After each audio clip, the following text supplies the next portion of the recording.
Bagyong Henry, lumabas na ng ating Philippine Area of Responsibility. Patuloy na lalakas habang tumatahak sa West Philippine Sea. Habagat patuloy ang pagbuhos ng ulan sa bansa.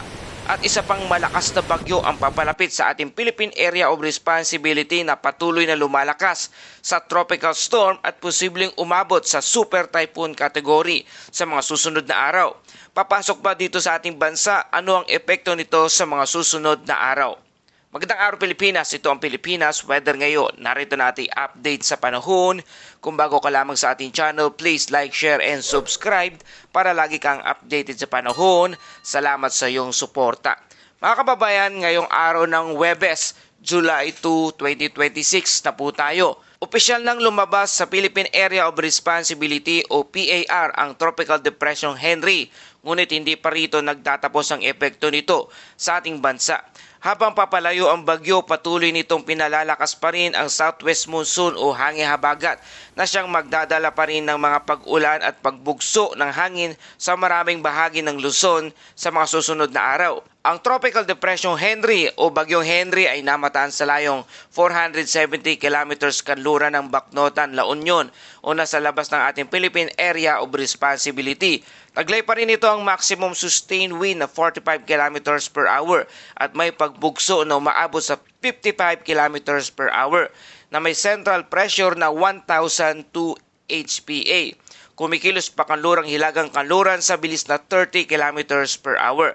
Dahil tuluyan na itong lumabas sa ating Philippine Area of Responsibility, wala nang nakataas na tropical cyclone wind signal sa alimang bahagi ng ating bansa. Bagamat papalayo na ang sentro ng Bagyong Henry, nananatili pa rin ang malawak na sirkulasyon nito sa West Philippine Sea. Habang tumatahak ito sa mas mainit na karagatan at lumalayo sa impluwensya ng kalupaan, inaasahang magiging mas favorable ang kondisyon para sa unti-unti nitong paglakas. Batay sa forecast ng Pag-asa, inaasahang magiging tropical storm ang Bagyong Henry sa loob ng 24 oras at magpapatuloy bilang isang tropical storm habang kumikilos patungo sa hilagang kanluran bahagi ng South China Sea.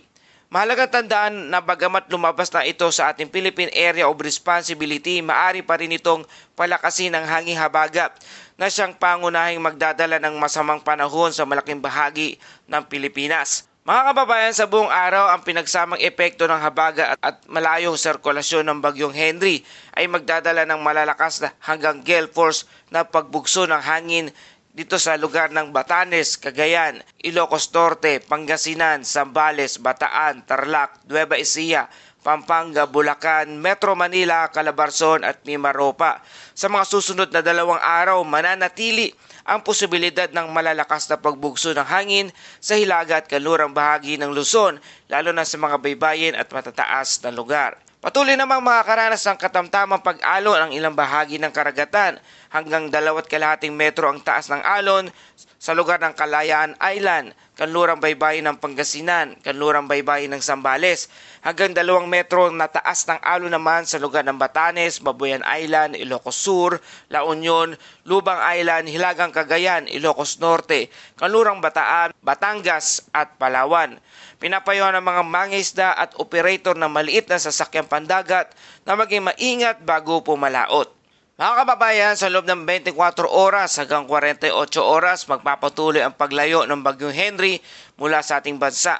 Posible itong maging isang tropical storm habang nasa West Philippine Sea at hindi na inaasang babalik sa loob ng ating Philippine Area of Responsibility. Patuloy itong palalakasin ang hangin habagat na magdadala ng mga pag-ulan sa ilang bahagi ng Luzon. At ito'y batay sa kasalukuyang forecast at maaari pang magbago depende sa aktual na kondisyon ng atmosphere. Samantala, patuloy nang lumalakas ang isang tropical storm 09W o Pre-Bobby na kasalukuyang nasa labas ng ating Philippine Area of Responsibility o PIR sa bahagi ng Micronesia. Sa pinakahuling pagsusuri, taglay nito ang maximum sustained wind na umaabot sa 65 kilometers bawat oras at patuloy na kumikilos sa direksyong kanlurang hilagang kanluran sa bilis na 15 kilometers bawat oras. Batay sa mga forecast track at numerical guidance, inaasahang sasailalim ang bagyo sa rapid intensification sa loob ng susunod na 2 hanggang 3 araw. Ito ang yugto kung saan maaring mabilis na lumakas ang isang bagyo sa maikling panahon dahil sa favorable na kondisyon ng karagatan at atmosphere. Kung magpapatuloy ang kasalukuyang trend, may posibilidad na umabot ito sa lakas ng isang Category 5 o Super Typhoon. Gayunpaman, mahalagang tandaan na ito'y batay pa lamang sa mga forecast model at maaari pang magbago habang patuloy na umuunlad ang isang sistema. Ayon sa kasalukuyang forecast, sa weekend hanggang unang bahagi ng susunod na linggo, unang maapektuhan ang Commonwealth of the Northern Mariana Island, kabilang ang Rota, Tenian at Saipan, pati ang Guam, kung saan posible nitong dumaan bilang isang napakalakas na bagyo. At sa darating na July 3, inaasahang papasok ang sistemang ito sa ating Pag-asa monitoring domain kung hindi magbabago ang bilis at direksyon nito.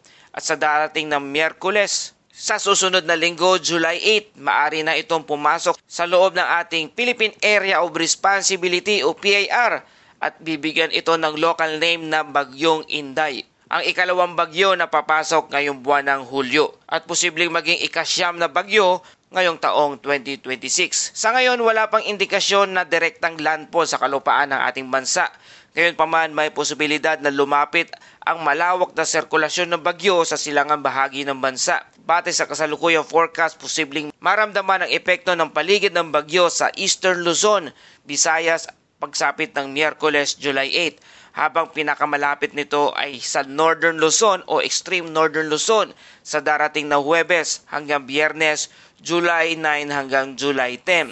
Kahit hindi direktang tumama ang bagyo, maaari nitong palakasin ang hanging habagat na magdadala ng mas madalas at mas malakas na pag-ulan lalo na sa kanlurang bahagi ng Luzon at Visayas dahil dito tumataas ang posibilidad ng biglaang pagbaha sa mga mababang lugar, pagguho ng lupa sa mga bulubunduking lugar at pagtaas ng level ng mga ilog at sapa.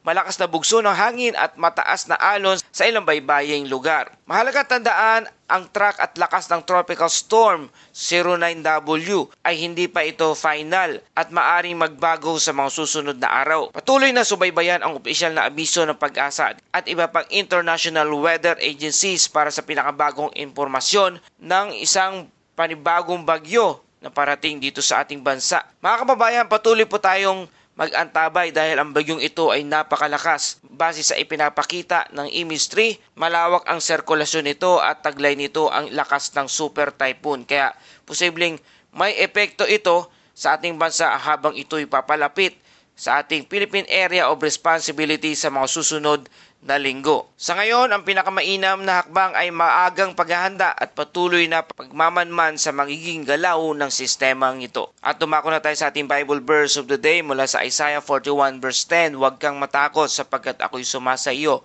Huwag kang mangamba sapagkat ako ang iyong Diyos. Palalakasin kita o tutulungan kita at aalalayan kita ng aking matuwid na kanang kamay. Mga kababayan, ang bagyo ay maaring lumipas, ngunit ang mga hamon sa buhay ay patuloy na dumarating. Sa bawat panahon ng pagsubok, ipinapaalala ng Diyos na hindi niya tayo iniiwan. Habang naghahanda tayo laban sa mga panganib ng kalikasan, patatagin din natin ang ating pananampalataya. Ang Diyos ang ating lakas at sandigan sa gitna ng anumang unos, bagyo ng ating buhay. Maraming salamat sa iyong patuloy na pagtutok at pagsubaybay dito sa ating channel. Kung nakatulong ang ulat na ito, huwag kalimutang i-like, i-share at i-subscribe at pindutin na rin ang notification bell. Salamat sa iyong patuloy na pagsuporta, pagtutok dito sa ating channel. Ito ang Pilipinas Weather ngayon na lagi nagpapaalala, mag-ianda, magligtas, mag-alerto, ingat tayong lahat.